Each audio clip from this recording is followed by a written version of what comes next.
Hello student, you are most welcome in my YouTube channel या study classes. Student, आज फिर एक नई वीडियो में आप लोगों से रूबरू होता हुआ।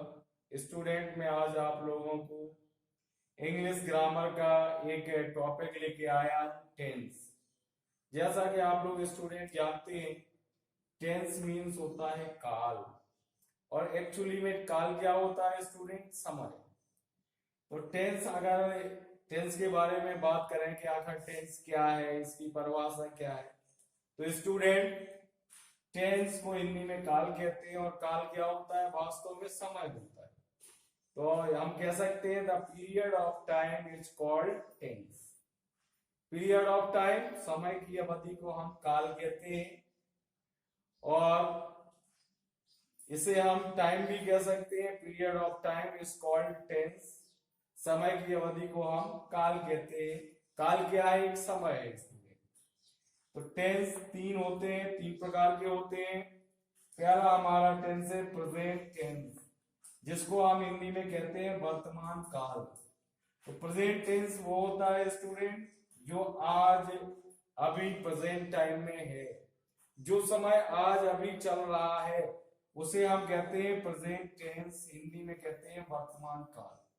और इस टेंस की पहचान होती है स्टूडेंट, वाक्य के अंत में है, हूं है, हूं है आदि शब्द आते हैं। ऐसा सेंटेंस जिसके अंत में है, हूं है आदि शब्द हो, वो प्रेजेंट टेंस होता है। प्रेजेंट टेंस को हिंदी में वर्तमान काल कहते हैं। दूसरा टेंस हमारा जो है वो है पास्ट टेंस। पास्ट टेंस को हिंदी में कहते हैं भूतकाल। और भूतकाल वो समय होता है स्टूडेंट जो समय व्यतीत हो चुका हो, यानी वह समय जो निकल गया हो, जो व्यतीत हो चुका हो, उसे हम कहते हैं पास्ट टेंस यानी भूतकाल। और इसकी पहचान के लिए हम देखते हैं वाक्य अंत में था, थी, थे, था, थी, थे आदि शब्द आते हैं, तो वहां पर होता है पास्ट टेंस। तो स्टूडेंट तीसरा हमारा टेंस है फ्यूचर टेंस। फ्यूचर टेंस को हम हिंदी में कहते हैं भविष्य काल। तो भविष्य काल वह समय होता है स्टूडेंट जो आगे आएगा, आगे जो फ्यूचर में आएगा, आने वाला समय, जो आगे हम समय फेस करेंगे, वो हमारा होगा फ्यूचर टेंस यानी भविष्य काल। और इसकी पहचान होती है स्टूडेंट, वाक्य अंत में आप देखेंगे कि वाक्य अंत में गा, गी, गे, जब किसी वाक्य अंत में, किसी सेंटेंस के अंत में गा, गी, गे आदि शब्द हों, तो वहां पर होता है फ्यूचर टेंस। जैसे स्टूडेंट एग्जाम्पल के तौर पे मैं आप लोगों को बताऊं, एक क्लास में मान लीजिए एक टीचर पढ़ा रहा है, और इस क्लास में अबाउट 50 to 60 स्टूडेंट बैठे हुए, 50-60 विद्यार्थी बैठे हुए हैं। और वो टीचर उन बच्चों को कैसे जानेगा? बाय देयर नेम्स, उनके नाम से। जब तक टीचर उन बच्चों का नाम नहीं जानेगा, तब तक वो किसी को नाम से नहीं बुला सकता है।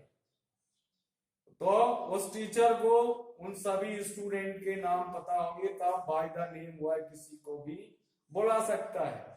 इसी तरह से स्टूडेंट टेंस की भी पहचान होती है एक वाक्य के अंत में। हम जब वाक्य अंत में देखते हैं, वाक्य अंत में है, हूं है अगर आया है तो वो प्रेजेंट टेंस है। वाक्य अंत में अगर था, थी, थे आया हो तो वो पास्ट टेंस है। अगर वाक्य अंत में गा, गी, गे आया हो तो वो फ्यूचर टेंस। तो स्टूडेंट कुल मिलाके मेरे कहने का मतलब है कि प्रत्येक टेंस की पहचान उस टेंस के वाक्य के अंत से होती है। वाक्य अंत में देखने से हमें पता चल जाता है कि ये हमारा सेंटेंस प्रेजेंट टेंस का है, या पास्ट टेंस का है, या फ्यूचर टेंस का। अब स्टूडेंट्स, अभी तो मैंने आपको ये बताया कि टेंस तीन होते हैं, present tense, past tense and future tense. अब इनमें से जो तीन टेंस मैंने बताए स्टूडेंट, इनमें से प्रत्येक टेंस के 4 प्रकार होते हैं। Each tense have 4 types of these, यानी इनमें से प्रत्येक टेंस के 4 प्रकार होते हैं। पहला प्रकार है हमारा इंडेफिनिट टेंस। इंडेफिनिट टेंस को हम हिंदी में कहते हैं अनिश्चित काल। अनिश्चित काल इंडेफिनिट टेंस, जो हमारे प्रत्येक टेंस का पहला प्रकार है वो है इंडेफिनिट टेंस, जिसे हम हिंदी में कहते हैं अनिश्चित काल। तो इस टेंस के वाक्यों में क्या होता है स्टूडेंट, किसी कार्य का होना अनिश्चित पाया जाता है। जब किसी सेंटेंस में किसी कार्य का अनिश्चित होना पाया गया हो तो उसे हम कहते हैं इंडेफिनिट टेंस यानी अनिश्चित काल। और दूसरा टाइप जो हमारा है वो है कॉन्टिन्यूअस टेंस। कॉन्टिन्यूअस टेंस जिसे हम इसके और भी 2 नामों से हम जान सकते हैं। कॉन्टिन्यूअस टेंस ऐसा है स्टूडेंट कि इसके 2 नेम और भी हैं। मैं आपको 2 ऐसे नाम बता रहा हूं जो शायद आपने कभी ना सुने हो। तो कॉन्टिन्यूअस टेंस का एक नाम है इम्परफेक्ट टेंस। इसको हम क्या कहते हैं, कॉन्टिन्यूअस टेंस को इम्परफेक्ट टेंस के नाम से भी जानते हैं। और कॉन्टिन्यूअस टेंस को हम प्रोग्रेसिव टेंस के नाम से भी जानते हैं। कौन से? प्रोग्रेसिव टेंस के नाम से भी जानते हैं। तो कॉन्टिन्यूअस टेंस, इम्परफेक्ट टेंस और प्रोग्रेसिव टेंस, ये कॉन्टिन्यूअस टेंस 2 अदर नेम से भी जाना जाता है। और कॉन्टिन्यूअस टेंस में किसी कार्य का लगातार जारी रहना पाया जाता है। किसी कार्य का क्या होता है, लगातार जारी रहना पाया जाता है, तो वो यहाँ पे होता है कॉन्टिन्यूअस टेंस। और अगला जो तीसरा प्रकार है वो है परफेक्ट टेंस। परफेक्ट टेंस को हिंदी में हम कहते हैं पूर्ण काल। पूर्ण काल परफेक्ट टेंस कहते हैं, इसे हिंदी में पूर्ण काल कहते हैं। इस टेंस में क्या होता है, इस टेंस में कार्य का पूर्ण होना पाया जाता है। ऐसे सेंटेंस जिनमें किसी कार्य का पूर्ण होना पाया गया हो उसे हम कहते हैं परफेक्ट टेंस। और चौथा प्रकार है हमारा perfect continuous tense. Perfect continuous tense का मतलब है इस टेंस में किसी कार्य का होना कुछ पूर्ण हो चुका हो और कुछ अभी जारी हो। यानी परफेक्ट कॉन्टिन्यूअस टेंस में वाक्य में कोई कार्य कुछ तो पूर्ण हो गया हो और कुछ अब भी जारी हो, तो उसे हम कहते हैं परफेक्ट कॉन्टिन्यूअस टेंस। यानी जब किसी वाक्य में कोई कार्य कुछ पूर्ण हो गया हो और कुछ अब भी जारी हो तो उसे हम परफेक्ट कॉन्टिन्यूअस टेंस कहते हैं। तो स्टूडेंट, मैंने अभी बताया कि हमारे टेंस 3 होते हैं, प्रेजेंट, पास्ट, फ्यूचर, और इनमें से प्रत्येक टेंस के 4 प्रकार होते हैं। तो जैसे अभी मैंने आपको चारों प्रकार बताए, indefinite tense, continuous tense, perfect tense और परफेक्ट कॉन्टिन्यूअस टेंस। अगर स्टूडेंट मैं इनके पहले सब में प्रेजेंट जोड़ दूं तो ये हो जाएगा present indefinite tense, present continuous tense, present perfect tense, present perfect continuous tense. इसी तरह से स्टूडेंट अगर मैं इसके पहले पास्ट जोड़ दूं तो हो जाएगा past indefinite tense, past continuous tense, past perfect tense, past perfect continuous tense. तो कहने का मतलब हमारे 4 टेंस हुए प्रेजेंट के और 4 टेंस हुए पास्ट के। इसी तरह से 4 टेंस हमारे होंगे फ्यूचर के। मैं कह सकता हूं future indefinite tense, future continuous tense, future perfect tense and future perfect continuous tense. तो कुल मिला के 4 प्रेजेंट के टेंस हुए, 4 पास्ट के टेंस हुए और 4 फ्यूचर के टेंस हुए। कुल मिला के हमारे 12 टेंस हुए। तो स्टूडेंट, कुल मिला के अब आप बता सकते हैं कि कुल मिला के 12 टेंस होते हैं। 4 प्रेजेंट के होते हैं, 4 पास्ट के होते हैं, 4 फ्यूचर के होते हैं। तो स्टूडेंट, सबसे पहले आज मैं जो टेंस लूंगा वो प्रेजेंट इंडेफिनिट टेंस लूंगा। प्रेजेंट इंडेफिनिट टेंस आप लोगों को अभी एक्सप्लेन कर रहा हूं, तो इसको आप लोग अच्छे से समझने की कोशिश करिए स्टूडेंट। सबसे पहले हमारा है present indefinite tense. Present indefinite tense को हिंदी में मैंने बताया, इसको वर्तमान अनिश्चित काल कहते हैं। वर्तमान अनिश्चित काल। तो इसकी अगर मैं परिभाषा की बात करूं स्टूडेंट, तो जब वर्तमान काल में किसी कार्य का अनिश्चित होना पाया गया हो, जब वर्तमान काल में किसी कार्य का अनिश्चित होना पाया गया हो, तो उसे हम प्रेजेंट इंडेफिनिट टेंस कहते हैं। जैसा कि मैंने आपको बताया कि प्रत्येक टेंस की पहचान उस के सेंटेंस के अंत में होती है। तो मैंने बताया प्रेजेंट इंडेफिनिट टेंस की पहचान होती है स्टूडेंट, जब किसी वाक्य अंत में ता है, ती है, ते है, ताऊ आदि शब्द होते हैं, तो वहां पर प्रेजेंट इंडेफिनिट टेंस होता है। जब हमें पता चल गया कि इस सेंटेंस के अंत में ता है, ती है, ते है, ताऊ आदि है, तो उसे हम कहते हैं ये प्रेजेंट इंडेफिनिट टेंस है। प्रेजेंट इंडेफिनिट टेंस के एग्जांपल्स में आपको यहाँ पे बता रहा हूं स्टूडेंट। एग्जांपल्स आप लोग देखें, जैसे मैंने लिखा रमेश गांव जाता है। यहां पे मैं अगर देखूं स्टूडेंट, तो इस बात के अंत में ता है आया है, जिससे हमें पता चल रहा है कि हमारा टेंस प्रेजेंट इंडेफिनिट टेंस का है। और ये पता चल रहा है कि अफर्मेटिव सेंटेंस है। तो इसका जब हम इंग्लिश में ट्रांसलेशन करेंगे, तो इसका जो स्ट्रक्चर है अफर्मेटिव सेंटेंस का, सबसे पहले लिख देंगे हम सब्जेक्ट। सब्जेक्ट है हमारा रमेश, सबसे पहले लिखेंगे रमेश। इसके बाद वर्ब की फर्स्ट फॉर्म गो। अब मैंने देखा कि रमेश हमारा सिंगुलर नंबर सब्जेक्ट है, और सिंगुलर नंबर सब्जेक्ट में वर्ब में हम ऐसे ही एस जोड़ते हैं। देखिए यहाँ वर्ब के अंत में ओ आया है, तो इसलिए इसमें एस जुड़ेगा। एक रूल है कि जब हमारी सिंगुलर नंबर सब्जेक्ट हो और वर्ब के अंत में आया हो O, C H, double S, S H और एक्स, तो फिर हम उसमें एस जोड़ते हैं सिंगुलर नंबर सब्जेक्ट के साथ। गोज के बाद लिखेंगे टू, और फिर लिख देंगे गांव की विलेज। तो ये हो गया Ramesh goes to village, Ramesh गांव जाता है। अगर स्टूडेंट हमारा प्लूरल नंबर सब्जेक्ट है, जैसे लिखा मैंने दूसरा एग्जाम्पल, वे दिन में सोते हैं, वे दिन में सोते हैं।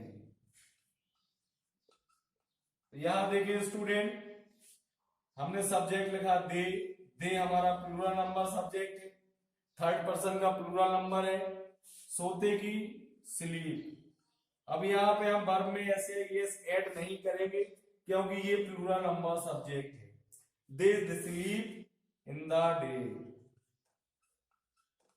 स्टूडेंट अगर इसी का नेगेटिव सेंटेंस हो, तो नेगेटिव सेंटेंस का अनुवाद करने के लिए हम उसमें क्या करते हैं, उसमें हम सिंगुलर नंबर सब्जेक्ट के साथ डज नॉट और प्लूरल के साथ डू नॉट यूज करते हैं। जैसे मैं झूठ नहीं बोलता हूं, मैं झूठ नहीं बोलता हूं। देखिए स्टूडेंट, ये नहीं आया है, इस सेंटेंस के अंत में ताहूं आया है, तो ये हमें पता चल गया है कि ये प्रेजेंट इंडेफिनिट टेंस का नेगेटिव सेंटेंस है, इसमें नहीं आया है। वो नेगेटिव सेंटेंस है, तो इसमें सबसे पहले में आई को हम प्लूरल नंबर सब्जेक्ट की तरह इस सेंटेंस में यूज करते हैं। आई के साथ लगेगा डू नॉट, और झूठ बोलना की टेल ऑल लाई। और जब student do does helping verb का हम यूज करते हैं, तो फिर वर्ब में हमें एस या एस जोड़ने की कोई आवश्यकता नहीं रहती है। जैसे यहां पे मैंने लिखा गाय घास नहीं चरती है।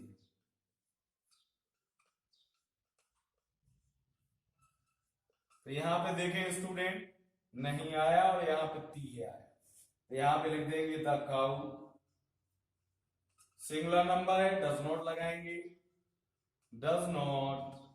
चलती की लिखेंगे graze, GRAZE, graze the grass. तो स्टूडेंट इस तरह से ये हमारा निगेटिव सेंटेंस हो गया। अगर हम इसी का इंट्रोगेटिव सेंटेंस देखें तो इंटेरोगेटिव सेंटेंस में क्या करते हैं स्टूडेंट, इसमें डूडल्स को हम पहले लगा देते हैं। क्या करते हैं, डूडल्स को पहले, जैसे मैंने लगा क्या राधा फूल तोड़ती है। देखिए जब सेंटेंस के शुरू में क्या होता है स्टूडेंट, तो उसे हम कहते हैं सिंगल इंटेरोगेटिव सेंटेंस। तो ये सिंगल इंटेरोगेटिव सेंटेंस है। राधा सिंगुलर नंबर सब्जेक्ट, इसलिए हम सेंटेंस के प्रारंभ में डज लगाएंगे, फिर लिखेंगे राधा, तोड़ती की लिखेंगे प्लग, और फिर लिखेंगे द फ्लावर, और लास्ट में लगा देंगे question mark, does Radha plug the flower. इसी तरह से डबल इंटेरोगेटिव सेंटेंस है, जैसे लिखा तुम सुबह कब जागते हो। देखिए स्टूडेंट इसमें वाक्य के बीच में आया है कब, तो ये हुआ डबल इंटेरोगेटिव सेंटेंस। तो हम पहले क्वेश्चन वर्ड की मीनिंग लेंगे व्हेन। अब यू इस सेंटेंस में प्लूरल नंबर माना जाता है, इसके साथ डू लगेगा।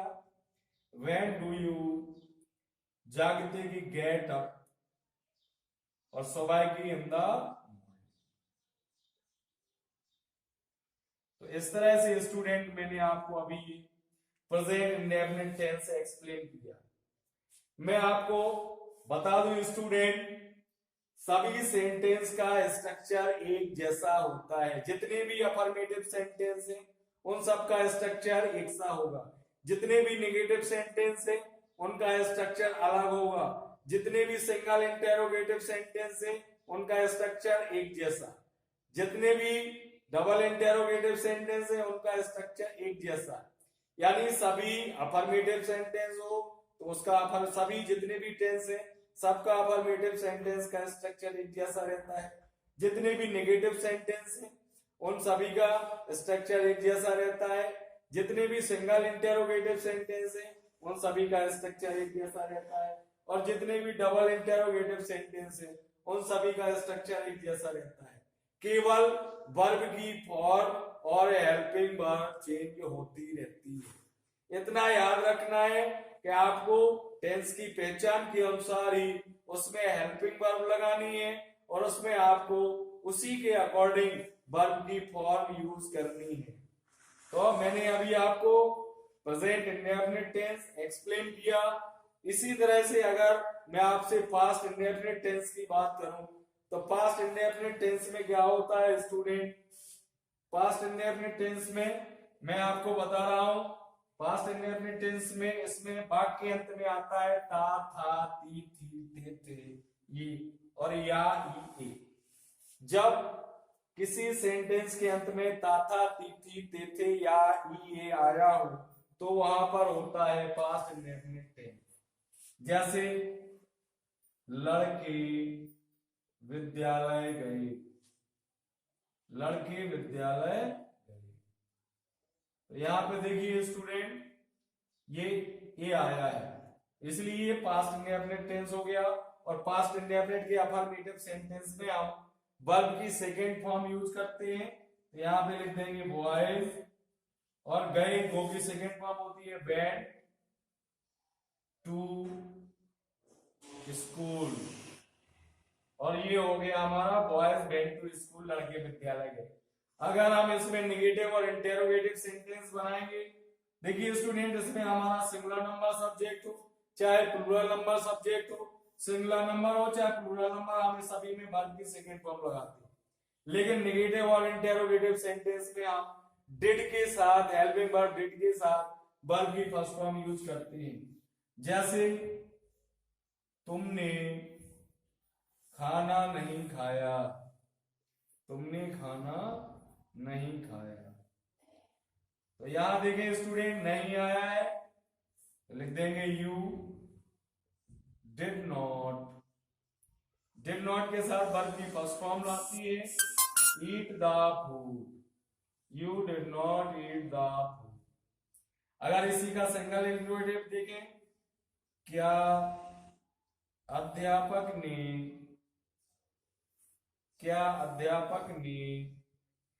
अंग्रेजी पढ़ाई। तो देखिए स्टूडेंट, ये सिंगल इंट्रोगेटिव सेंटेंस है, लास्ट में क्वेश्चन मार्क लगा देंगे। सबसे पहले हेल्पिंग वर्ब लिखेंगे डिड द टीचर। यहां पे जब डिड आता है तो वर्ब की फर्स्ट फॉर्म लगती है टीच इंग्लिश। देखिए स्टूडेंट, लास्ट में क्वेश्चन मार्क।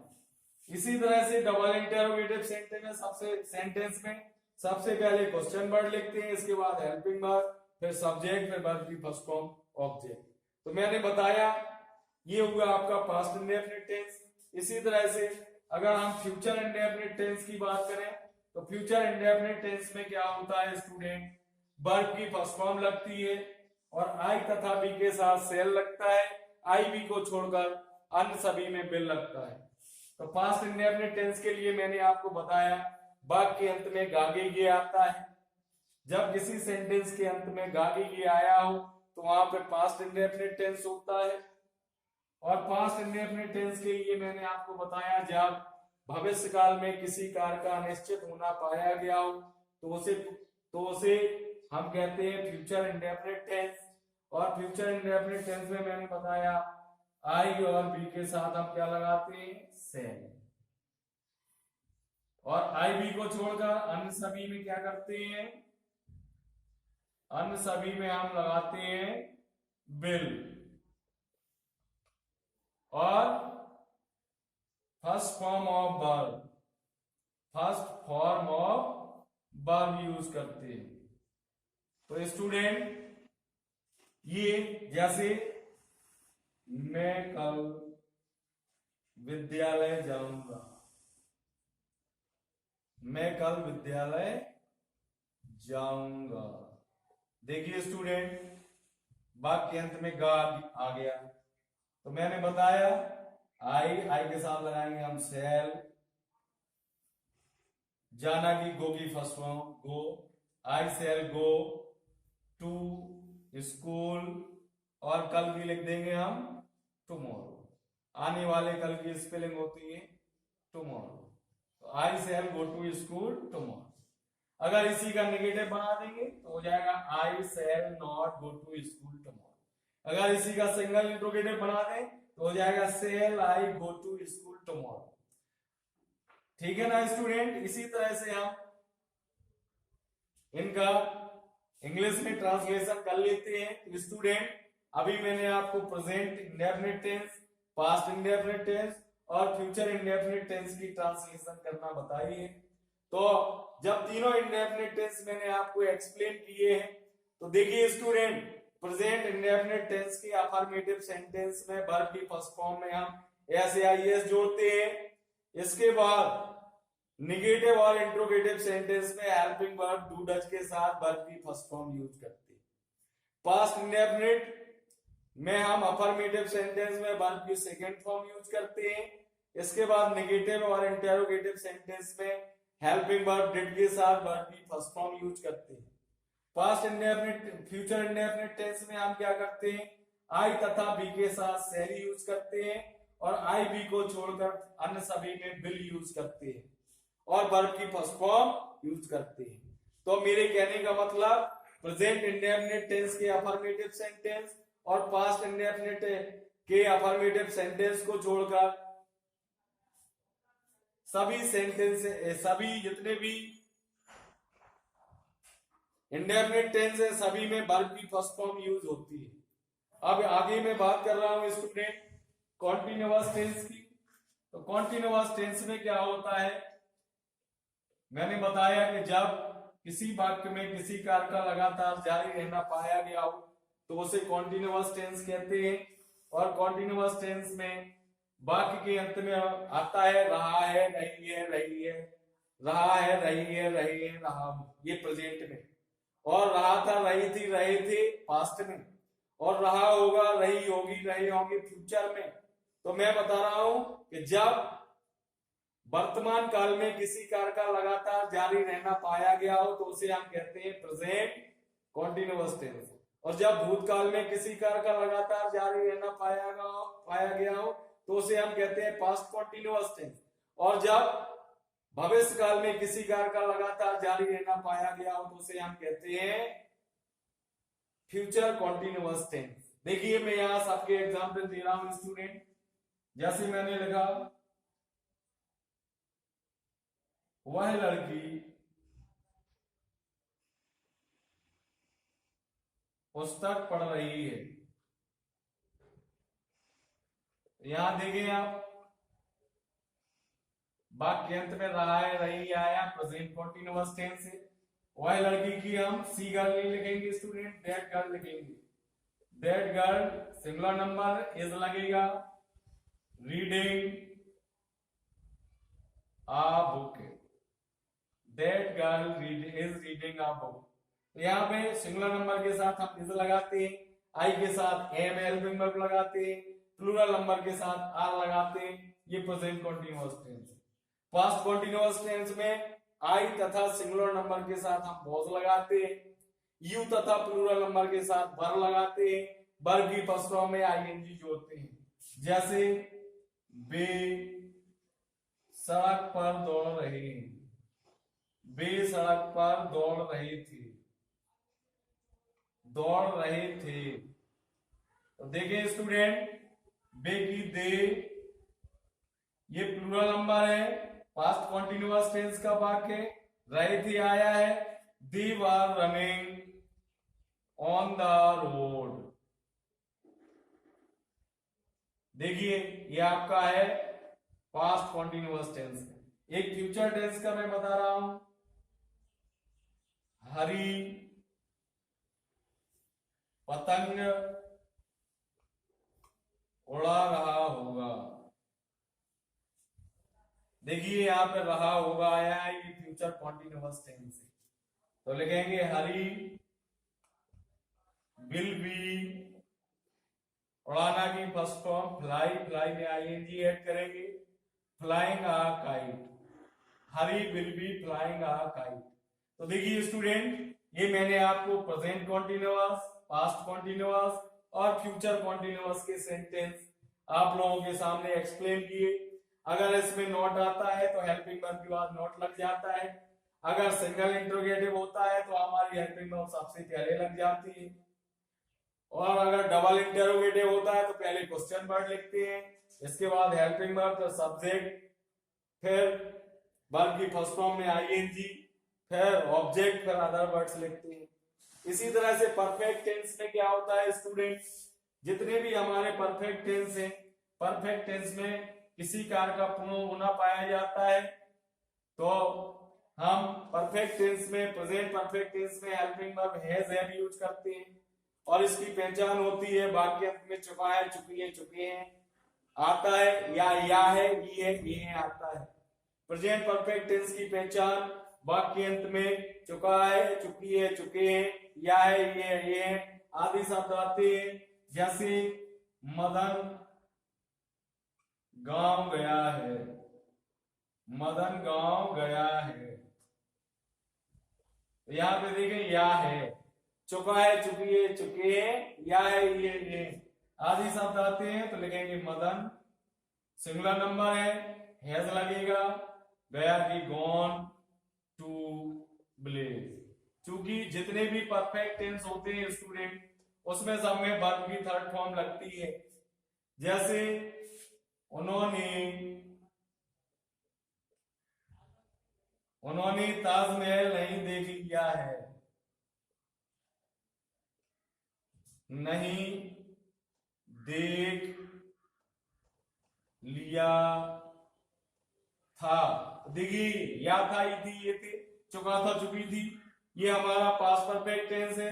उन्होंने की लिखेंगे दे, हेल्पिंग वर्ब लगाएंगे हैड, नहीं की हो जाएगी नॉट, देखना की हो जाएगी third form see, seen, they had not seen, see माने देखना की फर्स्ट फॉर्म होती है, सी सॉ सीन, तो ये थर्ड फॉर्म सीन लगी। इसके बाद द ताजमहल, तो student they had not seen the Taj Mahal, यहाँ पे नॉट आया तो हमने हेल्पिंग वर्ब के बाद नॉट लगा दिया। इसी तरह से क्या सूर्य उदय हो चुका होगा, स्टूडेंट यहाँ पे सिंगल इंटरोगेटिव सेंटेंस और यहाँ पे चुका होगा, ये फ्यूचर परफेक्ट टेंस है। सबसे पहले बिल द सन है, तो स्टूडेंट देखिए इसके आगे मैं आपको अगली वीडियो में एक्सप्लेन करूंगा। स्टूडेंट प्लीज आप लोग मेरे चैनल को सब्सक्राइब करिए, लाइक करिए और कमेंट्स भी करिए। आपको ये वीडियो कैसा लगा, वीडियो देखने के लिए आप सभी को बहुत बहुत धन्यवाद, बहुत बहुत शुभकामनाएं। कितने मिनट की हो?